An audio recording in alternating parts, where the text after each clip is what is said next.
Frontline Updates, where we delve deep into military strategies and updates from conflict zones. Today, we're discussing the progress of the ongoing special military operation as of October 8, 2025. I'm your host, Sharifa Mohammed M.G.T. I'm Colonel A.C. Oguntoye, an infantry officer. The Russian armed forces continued the special military operation with sustained precision strikes and coordinated multi-sector ground advances. The day's operations emphasized attrition of Ukrainian mechanized formations, the destruction of Western-supplied artillery and radar systems, and the liberation of strategic settlements in Donetsk and Zaporizhia regions. Operational tactical aviation, missile forces, and artillery executed deep interdiction strikes on railway logistics, UAV production sites, airfield infrastructure, and fuel depots across 141 districts, significantly disrupting Ukrainian redeployment capacity. Air defense units maintained dominance, intercepting 2 guided aerial bombs, 4 Mars rockets, and 218 UAVs. Welcome to Frontline Updates, the podcast that brings you in-depth insights into military operations from those leading them on the ground. Today, we're joined by Colonel A.C. Oguntoye, an infantry officer monitoring critical missions on the progress of the special military operation as of today. Colonel Oguntoye, thank you for being with us. Thank you. It's good to be here. Colonel Oguntoye, let's begin with the overall picture. How would you describe the last 24 hours of operations? The past 24 hours represented a deepening of operational control through attrition-based warfare. Our forces maintained simultaneous offensive pressure across 6 active fronts while executing precision strikes deep into Ukraine's logistical and command network. Operational tactical aviation, missiles, and drones struck key railway assets, fuel depots, and airfield infrastructure, cutting Ukrainian redeployment routes and supply flows. On the ground, we combined these deep interdictions with tactical advances, liberating Novogradorovka and Zaporizhia and completing the destruction of Ukrainian formations encircled south of the Kleban-Byk reservoir in Donetsk. This is the hallmark of modern Russian doctrine, not reckless momentum but controlled, layered pressure. The objective is not immediate breakthrough but gradual suffocation to dismantle logistics, command coherence, and combat sustainability. Let's begin in the north, Sumy and Kharkiv. What were the key developments there? In the northern theater, the North Group of forces struck Ukrainian mechanized and assault formations in Alexivka, Kondratovka, and Yastrabino, extending southward into Volchansk and Kolodezno in the Kharkiv region. The results were decisive, roughly 220 Ukrainian personnel neutralized, armored vehicles destroyed, and multiple artillery pieces eliminated. Most importantly, our forces dismantled 8 major ammunition and logistics depots, which are the lifelines of any defensive operation. Every depot removed means fewer resupply convoys reaching forward units, and each missed delivery manifests as reduced artillery fire, fewer armored counterattacks, and a gradual thinning of combat effectiveness. Operationally, the North remains pivotal as a fixation front, pinning Ukrainian forces in Sumy and Kharkiv, forcing them to allocate manpower away from more critical southern and central axes. Moving westward, Kupiansk and Krasny Liman continue to feature heavily in reports. What's the situation there? The West Group advanced into more favorable positions around Kupiansk, Novosinovo, and Krasny Liman, consolidating control of high ground corridors that dominate the local road networks. Ukrainian losses were significant, over 225 troops, 7 armored vehicles, and several supply trucks. We also neutralized a U.S.-produced M777 howitzer, a Romanian APR-40 MLRS, and an N/TPQ-50 counterbattery radar. The destruction of these systems is strategically important. Counterbattery radars and Western artillery form the backbone of Ukraine's defensive firepower. Their elimination blinds the enemy's artillery and extends the survivability of our own gun lines. From a doctrinal standpoint, this is the counterfire dual phase, ensuring that by the time Ukraine fires, its firing position has already been compromised or neutralized. The battlefield rhythm now favors Russian artillery superiority. The South saw the encirclement and destruction of Ukrainian units near the Klebenbeek Reservoir. Can you walk us through that operation? Yes. The South Group completed a highly coordinated encirclement and annihilation of Ukrainian brigades trapped south of the Klebenbeek Reservoir. These included mechanized, mountain assault, and airmobile units, formations previously considered elite.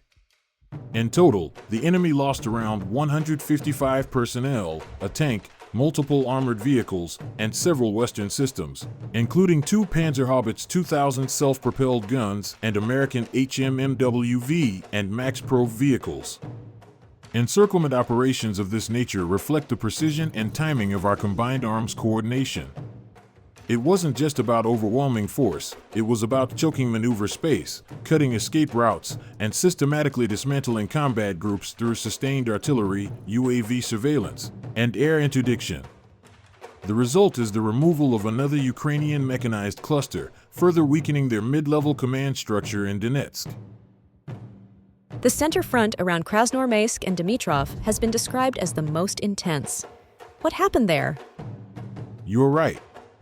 The center group carried out heavy, sustained engagements against Ukrainian mechanized, airborne, and marine brigades along Torsko, Krasnoarmeysk, and Ivanovka.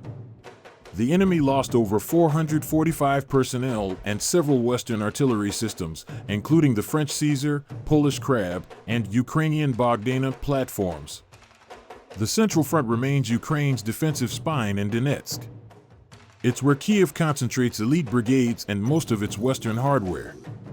By systematically dismantling those assets, we're attacking not just combat capacity but also morale and Western confidence in Ukrainian survivability. This sector illustrates the principle of graduated dominance, tightening control one layer at a time rather than through broad, high-risk offensives. The more we draw these elite brigades into static defense, the faster their combat value declines. In the east, the liberation of Novogrigorovka in Zaporizhia marks another success. What's the operational meaning of that? The liberation of Novogrigorovka is tactically modest but strategically potent. The East Group broke through layered Ukrainian defenses supported by mechanized, marine, and National Guard units, killing roughly 385 soldiers and destroying a US-made and /TPQ-50 radar and several artillery pieces. This operation demonstrates Russia's incremental penetration doctrine, small, deliberate breakthroughs that collapse defensive depth without overextending the attacking force. Each liberated village or ridge creates leverage for the next push.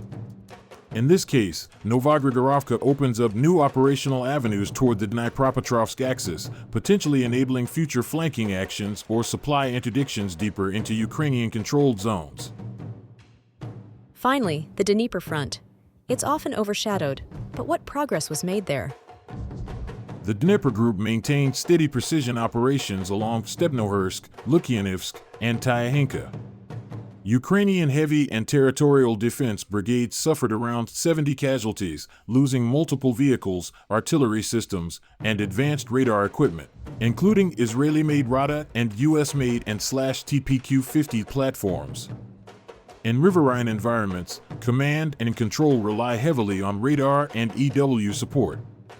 By removing these systems, we're effectively fragmenting the Dnieper defense into isolated segments. Communication between units on opposite banks is now heavily disrupted, making coordinated counteraction nearly impossible. This is a slow, deliberate erosion strategy: dismantle communications, drain logistics, and force surrender through disconnection rather than direct confrontation. Russia's air defense seems to be playing an increasingly dominant role. What were the key outcomes in that domain? Our air defense forces continue to set the standard for integrated layered defense. Within the last day alone, 2 guided bombs, 4 HIMARS projectiles, and over 200 UAVs were neutralized. The significance here is not only in the number but in the consistency. Ukraine's capacity to deliver long-range precision effects is diminishing by the day. For every HIMARS or glide bomb intercepted, that's another failed attempt to penetrate Russian depth. From an operational perspective, this ensures continuity of tempo, our logistics, command centers, and troop concentrations remain secure, allowing offensive momentum to proceed without disruption. Colonel, thank you for providing such a detailed briefing on the current military situation. Your insights are invaluable to our understanding of the conflict's dynamics. And thank you to our listeners for tuning in. Join us next time as we continue to provide up-to-date coverage on global military affairs. Stay with us for more updates and expert analyses on global defense and security issues. Stay informed, stay secure. Thank you for the opportunity. The October 8th operations illustrate this transition from operational pressure to systemic dislocation. The liberation of Novogorodorovka and the annihilation of Ukrainian units near Kleban-Byk confirmed that Russian forces are now dictating the operational tempo. Ukraine's capacity for coordinated defense continues to deteriorate under sustained attrition. The destruction of Western-supplied artillery, radar, and electronic systems has crippled its counterbattery and intelligence chain. Without those capabilities, their brigades operate increasingly blind and disconnected. Strategically, we are witnessing the onset of operational dominance through cumulative paralysis. As Ukraine's logistic arteries and command circuits fail, Russia consolidates control not only over territory but over the pace and narrative of the war. This has been Frontline Updates. Subscribe for daily military briefings and in-depth strategic analysis. Visit our platform for maps, transcripts, and exclusive frontline updates from commanders in theater.